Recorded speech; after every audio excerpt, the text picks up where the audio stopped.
value that I love to make fun of is, the super seismic love, the notorious super seismic bigger is better love of Americans. It really, you know, yes, America's a big country, and okay, but they really just sort of went all out with this idea. And to me, adopting this value or evolving in this value goes against our notion of, being practical. One of the things that I think Americans were known for, and really I'm very practical, is their practicality, their pragmatism. And when you think about that, more is certainly not better. And some sort of restraint and measure and common sense, let's say, or balance was embedded in that notion of practicality. So, I think the world has seen that we've fallen head over stomachs for supersized food proportions. If you ever are in an American movie theater, good God, American moviegoers load up with pails of soda and popcorn so vast, I think they require their own seat. Somebody said they must have bladders the size of hot air balloons. It's too much. Bigger is not better. More is not more. And so there's this excess that has overcome us, and I think it's overwhelmed us in the sense that, if you eat more, you're not going to be healthier. If you work more, you may not necessarily be more productive. And this is, a recent finding, according to the OECD, that, we work long, hard hours, but yet we're not the most productive nation. And I think that honor actually goes to, I think, either the Germans or French, relatively speaking, considering they're smaller and they have more vacation. So I think you really have to think about, what are you getting for your workaholism, for your 24/7, for your all-you-can-eat buffet kind of thinking.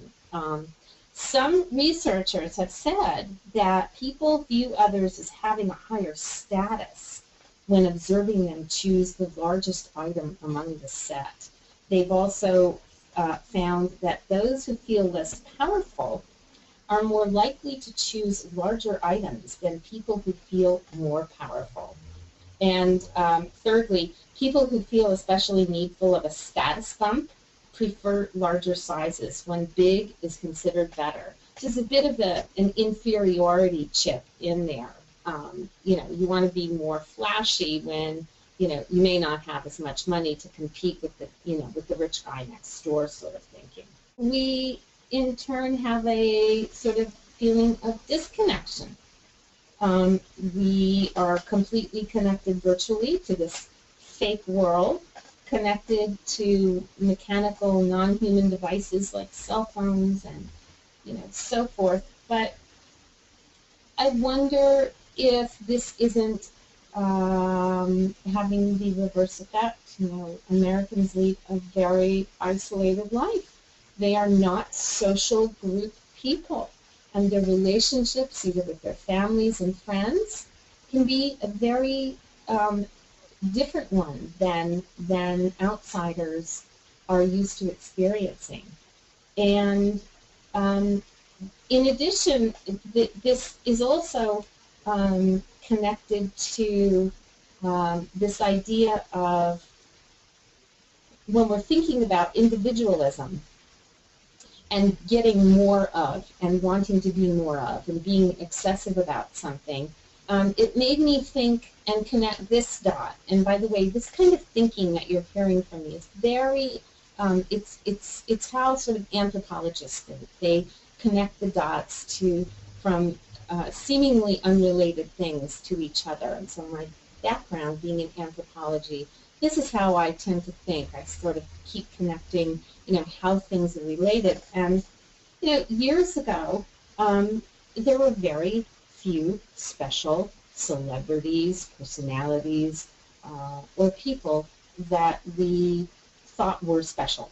Now, everyone's a star, reality TV has made all kinds of people, that were not special or known or educated or who had created or who were talented for anything in particular, they're stars. So the more we try to be special, the more everyone starts to look the same.